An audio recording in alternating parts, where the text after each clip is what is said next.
அனைவருக்கும் வணக்கம். நான் உங்கள் எண்கணித ஜோதிடர் ராஜேந்தர் பேசுகின்றேன். இன்னைக்கு நம்ம என்ன பேச போறோம் அப்படின்னா, இந்த பதிவில் பார்க்க போறோம் அப்படின்னா, 8ஆம் தேதியில் பிறந்தவர்களை பற்றி பார்க்க போறோம். 8 என்றால் 8, 17, 26 இந்த 3 தேதியில் பிறந்தவர்கள்லாம் 8 தேதியில் 8ஆம் நம்பருடைய அதிர்ஷ்டத்திற்கு உரியவர்கள். இந்த 8 ஆரம்பத்தில் ரொம்ப கஷ்டமான சூழ்நிலையில உருவாக்கும். ஒரு 30 வயசு வரைக்கும் போராடுவாங்க. 30 வயசுக்கு மேல 30 to 40 நார்மலான வாழ்க்கை. 40 வயசுக்கு மேல ராஜபோக வாழ்க்கை, குபேர செல்வம். 8ஆம் தேதியில பிறந்தவங்கலாம் எம்ஜிஆர் மாதிரி நல்ல குபேர செல்வத்தோட வாழ்வாங்க. 40 வயசுக்கு மேல ஒவ்வொன்று இருப்பீங்க. அதுக்கு உங்களுக்கு என்ன அதே மாதிரி வாழணும்னா, உங்களுடைய பெயர் நாமம் சரியா இருக்கான்னு செக் பண்ணணும். அடுத்தபடியாக உங்களுடைய கையெழுத்தை மாற்றிக்கொள்ள வேண்டும்.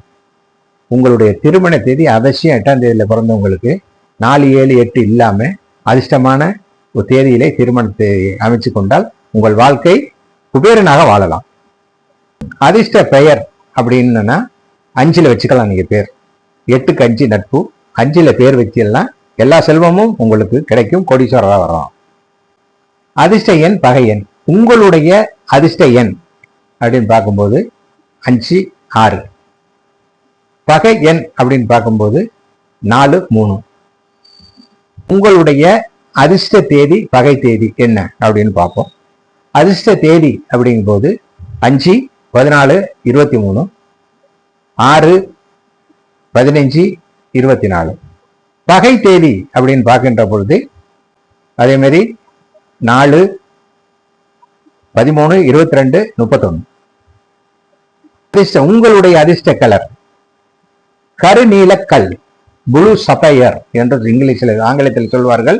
நீலக்கல் மோதிரத்தை வெள்ளியில செஞ்சு உங்களுடைய நடுவிரல் என்று சொல்லுவோமே, அந்த நடுவிரல்ல ஆஞ்சநேயர் வழிபாடு பண்ணி நீங்க அந்த கல்லை போட்டு பாருங்க, உங்களுக்கு எல்லா செல்வமும் கிடைக்கும். உங்களுடைய அதிர்ஷ்ட தெய்வம் அப்படின்னா ஜெய் ஆஞ்சநேயா. சனிக்கிழமை தோறும் போய் ஆஞ்சநேயர் வழிபாடு பண்ணுங்க. ஆஞ்சநேயர் பக்தனா இருங்க. உங்களுக்கு அனைத்து தீமைகளும் நீங்கி வளமான வாழ்க்கை அமைச்சு கொடுப்பார். அதிர்ஷ்டமான நாள் பகை நாள் எது? அதிர்ஷ்டமான நாள் புதன்கிழமை, பகை செவ்வாய்க்கிழமை.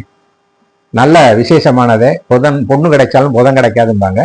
புதன்கிழமை எல்லா நன்மைகளையும் செய்யுங்க, நல்ல காரியத்தை செய்யுங்க. செவ்வாய்க்கிழமை சுபகாரியம் செய்யாதீங்க. உங்களுடைய அதிர்ஷ்டமான நண்பர்கள் 1, 2, 3, 5, 6, 8, 9. அப்ப பகை நண்பர்கள், பகை அப்படின்னா 4, 7 இந்த 2 தேதியும் அவாய்ட் பண்ணிருங்க. பாக்கி எல்லாரும் எல்லாம் நட்பா இருப்பாங்க. உடைய எதை செஞ்சா உங்க தொழில் செஞ்சா நீங்க சிறக்கலாம் அப்படிங்கிறத, உங்களுக்கு என்ன தொழில் நல்லா அமையும் அப்படின்னா, இரும்பு சார்ந்த தொழில் அனைத்தும் ஓகே. எஃகு, இரும்பு. அப்போ வாகன யோகம் இருக்கும், இரும்பு யோகம் இருக்கும், எலக்ட்ரிக்கல் எலக்ட்ரானிக்கல் இன்ஜினியரிங் யோகம் இருக்கும். அப்புறம் நிலம், பூமிக்குள்ள விளையக்கூடிய பொருட்கள் உற்பத்தி, விவசாயம் நல்லா இருக்கும், விளை நிலங்கள் நிறையா இருக்கும். மீன் தொழில், மீன் வளர்க்கக்கூடிய தொழில் நல்லா இருக்கும். இந்த விவசாயம் சார்ந்த, பூமி சார்ந்த, விவசாயம் சார்ந்த, மண் சார்ந்த அனைத்து தொழிலும் உங்களுக்கு சிறப்பா இருக்கும். எல்லாத்தையோட சிறப்பா வாகனம், எலக்ட்ரிக்கல் எலக்ட்ரானிக்கல் இன்ஜினியரிங், மருத்துவம் எல்லாமே உங்களுக்கு சிறப்பா இருக்கும் என்று சொல்லப்படுகிறது. அடுத்தபடியாக 9ஆம் தேதிக்குரிய பதிவு அடுத்து வர இருக்கிறது. அது வரைக்கும் கொஞ்சம் காத்திருங்க. உங்களிடமிருந்து விடைபெறுவது உங்கள் எண்கணித ஜோதிடர் ராஜேந்தர். நன்றி, வணக்கம், வாழ்க வளமுடன்.